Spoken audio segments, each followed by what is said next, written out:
현재 세계에서 가장 높은 빌딩이 어딘지 혹시 아십니까?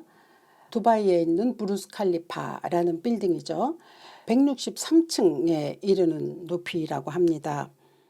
우리나라에서 가장 높은 건 롯데 월드 타워죠. 그것은 123층이라고 합니다. 이제 기술력이 좋아지다 보니까 제한된 어떤 도시 공간을 효율적으로 사용하기 위해서 고층 빌딩 또는 이제 고층 아파트들이 엄청 많이 늘어나고 있죠. 그러면서 고층 건물은 어떤 도시를 나타내는 하나의 랜드마크로 드러나기도 합니다. 인간은 아주 오래전부터 하늘을 향한 동경을 가지고 있어 왔고, 그리고 또 높이 치솟고 싶다라고 하는 건 인간의 본능적인 욕구로 자리 잡았었죠. 고대에 건축된 높은 건물이라고 하면 피라미드 그리고 지구라트 정도였습니다. 피라미드는 왕의 무덤이고 지구라트는 신을 섬기는 신전의 형태를 지닌 건축물이죠. 근데 이제 이 두 가지는 신과의 연결을 사모한다든가 아니면 어떤 초월에 대한 갈망에서 비롯된 건축물들이라고 할 수 있습니다.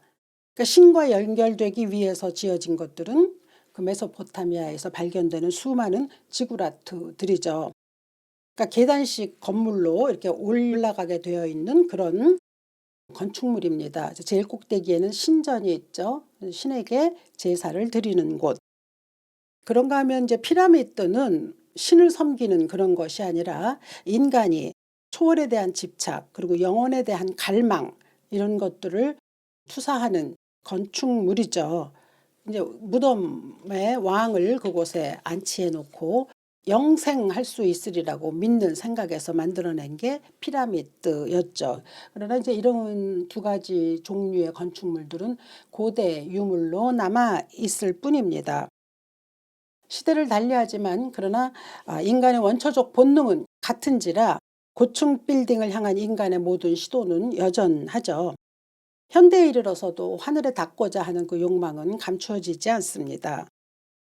높은 건물은 권력을 상징하죠. 그래서 높은 건물을 소유하거나 아니면 고층 아파트에 산다라고 하는 것 자체가 사회적인 우월감을 제공하는 거라고도 볼 수 있습니다.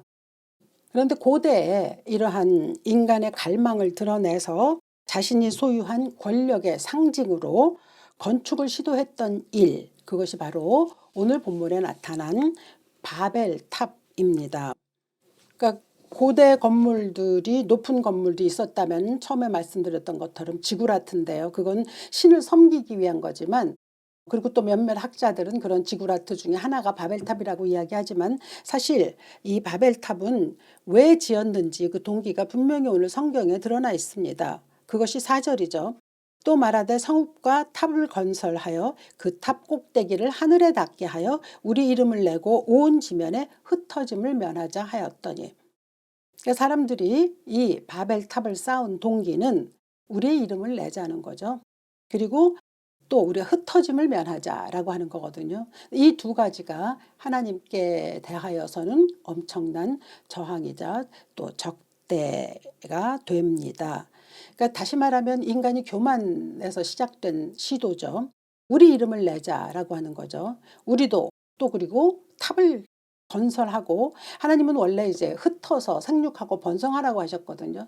흩어짐을 면하자. 우리끼리 모여 살면서 우리가 얼마나 위대한지를 우리 스스로 증명해 보자라고 하는 거거든요.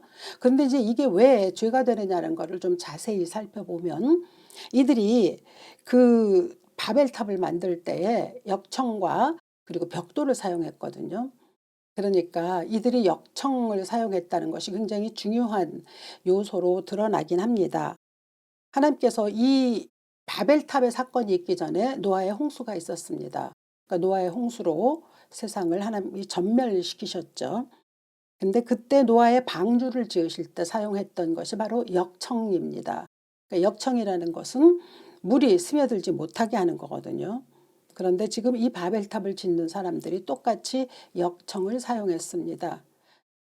그러니까 간단히 말하자면 이들이 바벨탑을 지으면서 가졌던 생각은 어쩌면 또다시 하나님이 우리를 물로 멸망시키실지도 모르지만 그러나 우리는 그 하나님의 시도에 얼마든지 이길 수 있다라고 하는 것을 보여준다고도 할 수 있습니다.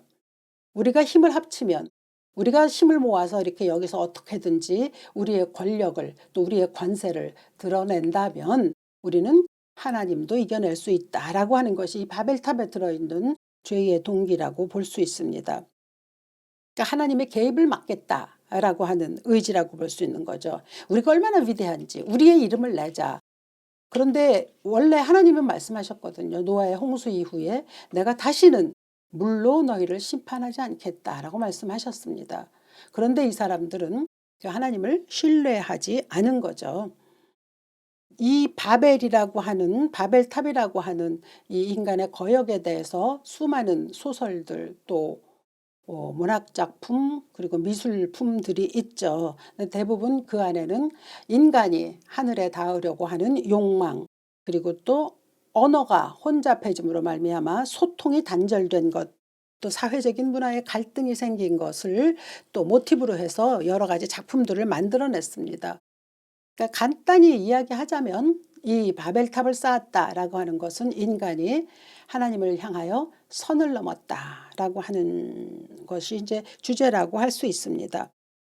아담의 선악과가 개인이 하나님을 향하여 어떻게 저항할 수 있었는지를 보여주었다면 이제 이 바벨탑은 집단적으로 하나님께 저항하고 반발했던 모습을 보여줍니다.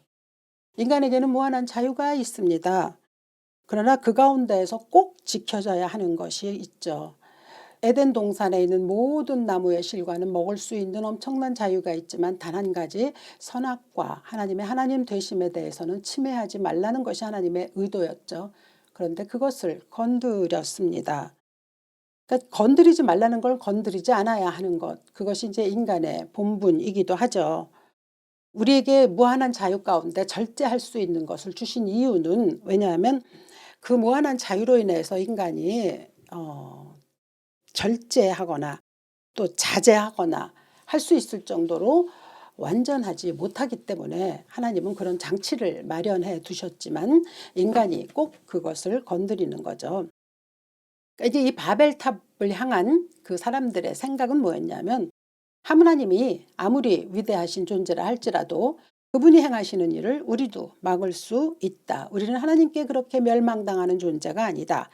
뭐 하나님과 우리 크게 다르지 않을 수 있다라고 하는 걸 보여주려고 했던 시도, 그것이 바로 바벨탑이죠. 그러니까 한번 해보자고 대든 거죠.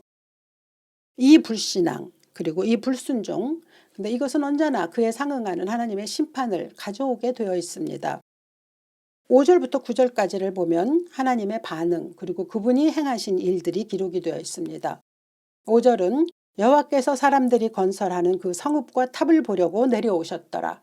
굉장히 문학적이기도 하고 또 풍자적인 그러한 표현이죠.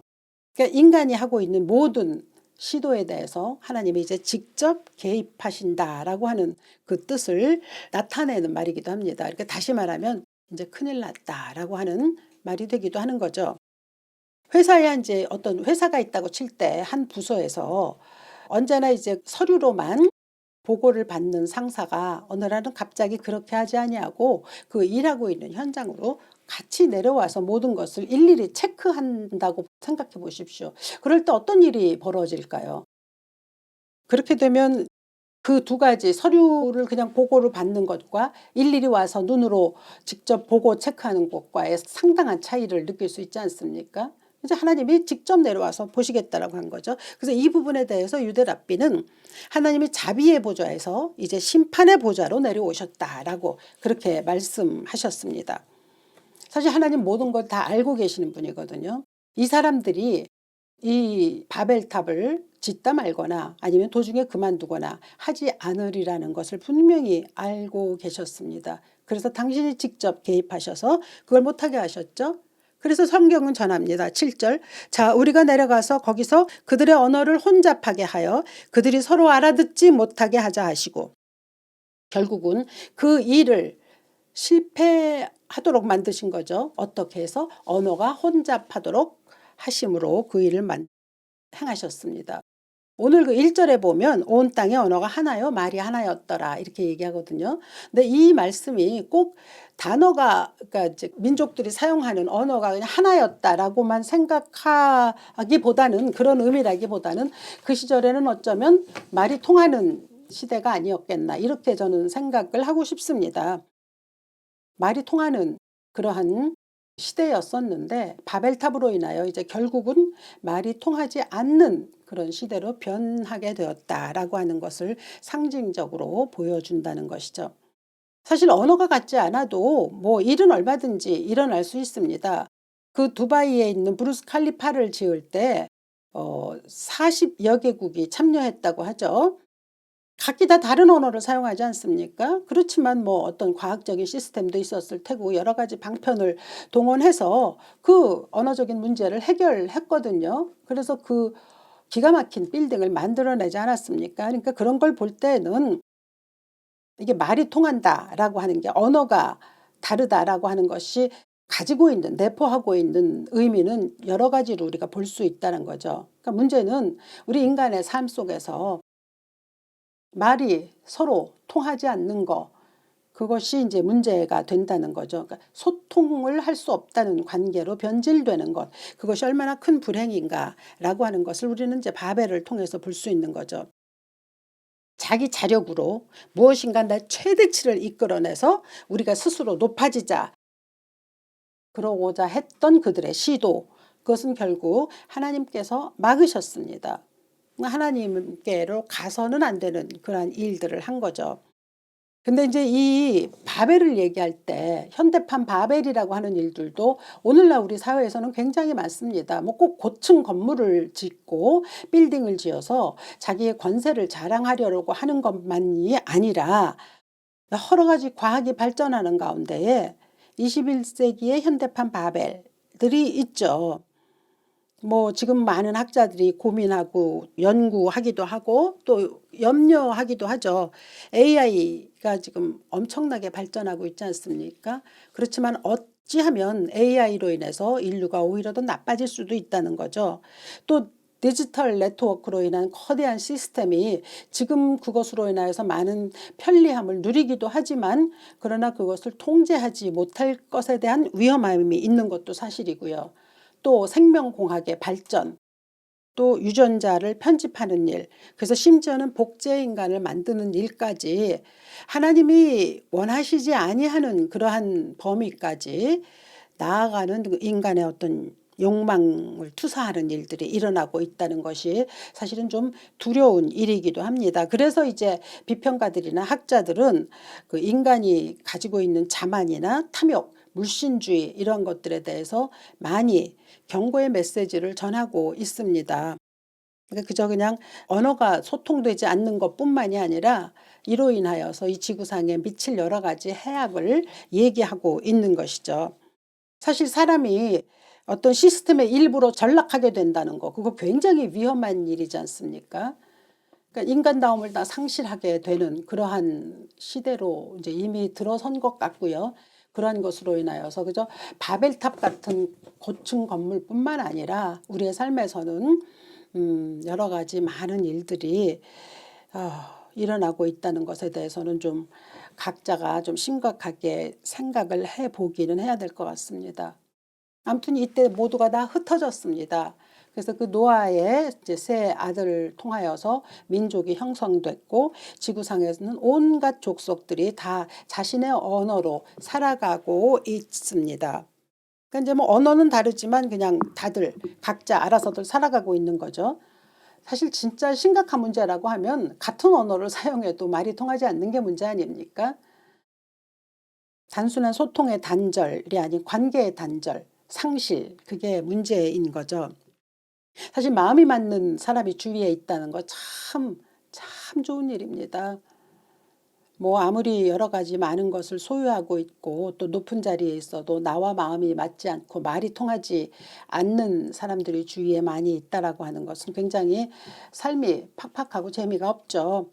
그러니까 마음이 맞는 사이 또 말이 통하는 사이 이것이 우리가 추구하는 또 삶이기도 하죠. 또 말이라는 게 얼마나 중요하다는 거 우리 다 익히 알고 있지 않습니까?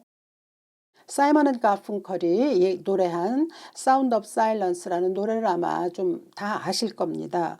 근데 거기에 사용된 영어 단어들이 굉장히 조금씩 다르지만 미묘한 의미를 가지고 있습니다. 그러니까 사람들은 말하지만 그게 이제 의미가 없는 말이다. 이제 talking but without speaking이라고 얘기하죠. 그러니까 talking은 그냥 일상적인 대화, 생각 없이 하는 말은 많이 하지만 speaking이라고 하는 건 어떤 목적 그리고 의미를 부여한 말이거든요. 그러니까 말은 있으되 그러나 진정한 의미나 마음을 담아서 말하지는 않는다는 걸 이제 그 노래의 가사는 이야기하고 있죠. 또 hearing without listening이라고 하거든요. 그러니까 hearing 귀로 듣는 소리. 그걸 뭐 듣기는 하지만 상대방의 마음을 뭐라고 하는지를 마음을 담아서 들으려고는 하지 않는다는 거죠. 그러니까 진심으로 이해하려고 해서 이렇게 경청하고자 하는 이러한 것들이 이제 지금 시대에는 많이 사라지고 있다라고 하는 것을 아주 오래전에 이 노래도 굉장히 오래된 노래이지 않습니까? 그 말하자면 소통의 단절이라고 얘기하는데 그것이 말하자면 오늘날 뭐 또 현대 바벨을 쌓고 있는 것 아니겠습니까? 근데 제가 왜 창세기 11장 1절부터 8절까지에 있는 이 바벨의 이야기 또 소통의 단절 또 언어의 단절 가지고 이야기를 하느냐 하면 오늘이 성령 강림절이기 때문입니다. 그렇다면 성령 강림절이 이것과 무슨 상관이 있느냐라고 또 생각하실 수도 있죠. 성령 강림절 이라는 거는 예수께서 육신으로 이 땅에 오신 날이 성탄절이잖아요. 그런 것처럼 오늘 이 땅 위에 지구상에 예수께서는 성령을 보내셨습니다. 예수님이 돌아가시기 직전에 여러 번 말씀하셨습니다. 내가 가지 아니하면 성령이 오시지 않는다. 성령이 오셔서 너희를 의에 대하여 죄에 대하여 심판에 대하여 알게 하시리라. 너희를 곁에서 도우시리라. 그래야 이제 예수께서 십자가에 죽고 부활하시고 승천하시고 난 이후에 때가 되매 성령이 오신 날이 이제 교회사적으로는 오늘이 되는 겁니다. 성령, 성부, 성자, 성령 삼위 하나님의 한 분이신 거죠. 그러니까는 하나님께서는 인류의 구원을 계획하셨다면 성자 예수 그리스도는 구원을 완성하신 분이고 성령 하나님은 그 구원의 은혜를 우리 각 사람에게 적용하시고 나누어 주시는 분입니다. 누구든지 성령으로 말미암지 않고는 주를 주라 시인할 수 없다고 했습니다. 그러니까 우리가 보지도 않은 하나님을 아버지라고 부르고 그리고 또 역시 보지도 않은 예수님을 구세주라고 부를 수 있는 것 오직 성령이 우리 안에서 그렇게 우리를 깨닫게 하시고 말하게 하시고 그렇게 역사하시기 때문입니다. 성령은 우리를 진리 가운데로 인도하시는 영입니다. 그래서 예수께서 하시는 모든 일들을 우리가 볼 수 있고 깨달을 수 있고 또 따라갈 수 있도록 만들어 주시죠. 우리가 연약할 때 어려움에 빠졌을 때 그 모든 걸 이기게 할 수 있는 것 성령이 우리를 그렇게 하십니다. 그래서 거룩하게 되는 것 또 믿음이 좋아지는 것 또 내가 사랑으로 살아가고자 하는 것 그 모든 그리스도인들이 원하는 그 모든 소망들은 다 성령이 가능하게 하십니다. 그런데 성령께서 오셔서 하신 것 중에서 가장 중요하다면 중요할 수도 있고요. 가장 먼저 우리에게 보여주시고자 했던 것이 있으니 그것이 바로 창세기 11장의 이 바벨로 인하여서 불통되었던 것들이 다시 회복이 되었다는 점에 있습니다. 성령께서 이 땅에 임하셨던 날의 기록에 대해서 사도행전 2장 4절은 그들이 다 성령의 충만함을 받고 성령이 말하게 하심을 따라 다른 언어들로 복음을 전하기를 시작하니라 이랬거든요. 이게 다른 언어가 무슨 말입니까? 각 지방의 말을 말합니다. 말하자면 오늘날로 시자면 뭐 영어, 프랑스어, 일어, 독일어, 스페인어 뭐 이런 식이죠. 그때 모였던 사람들은 메데, 바데, 엘람, 갑바도기아, 본도, 아시아, 부르기아, 애굽, 리비아, 로마, 그레데, 아라비아 이 지역에서 많은 유대인들이 이제 예루살렘으로 모여든 거거든요. 제사를 드리기 위해서. 그때 모여들었는데 그때 와서 그들이 본 것이 예수님의 제자들 갈릴리 바깥으로 나가 본 적도 없었던 그 무식한 제자들이 무언가 복음을 전하고 기도를 하고 이야기를 하는데 자기들이 알아들을 수 있는 언어로 얘기했다는 거예요. 그게 얼마나 놀라운 사건입니까? 근데 미국은커녕 뭐 영어도 잘 모르는 목사님이 갑자기 영어로 설교하는 거나 뭐 같은 일이겠죠. 그런 일들이 일어났기 때문에 사도행전 2장 11절에서 사람들은 말합니다. 우리가 다 우리의 각 언어로 하나님의 큰 일을 말함을 듣는도다 하고 다 놀라며 당황하여 서로 이르되 이 어찌 된 일이냐. 듣도 보도 못한 일이 일어난 거죠. 베드로가 갑자기 예를 들자면 아라비아 지방의 언어로 복음을 전하는 사건이 일어났다는 게 성령께서 오셨을 때에 일어났던 사건입니다. 그러니까 이 이야기는 무엇을 우리에게 전하느냐. 창세기 11장에 바벨탑으로 인해서 언어가 불통이 되고 서로가 관계가 단절이 되어 있던 것이 결국은 예수 그리스도께서 오셔서 우리의 죄를 사하신 이후에 예수 그리스도의 죽음과 승천과 그로 인하여 이제 성령께서 이 땅에 오심으로 우리 모두를 다 하나로 만드시며 서로 소통하게 하시는 영으로 오셨다라고 하는 것을 알려주시는 상징입니다.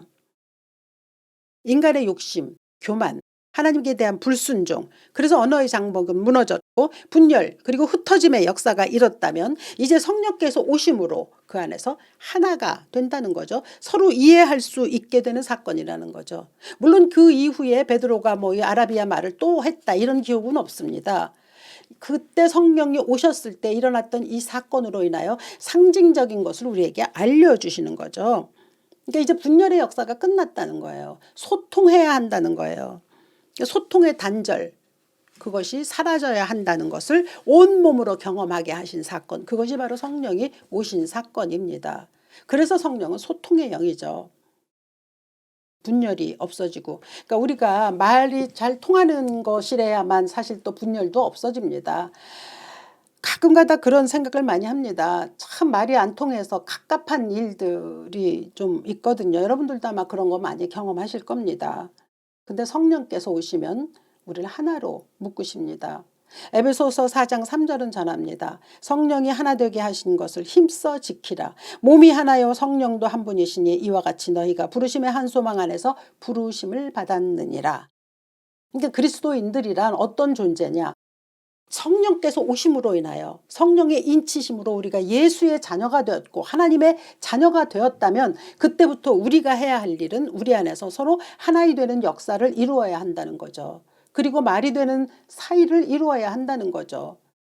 말이 통하는 사이가 돼야 된다는 거죠. 성령께서 교회를 탄생시키지 않으셨습니까? 성령이 오셨을 때 그 마가의 다락방으로부터 교회가 시작됐거든요.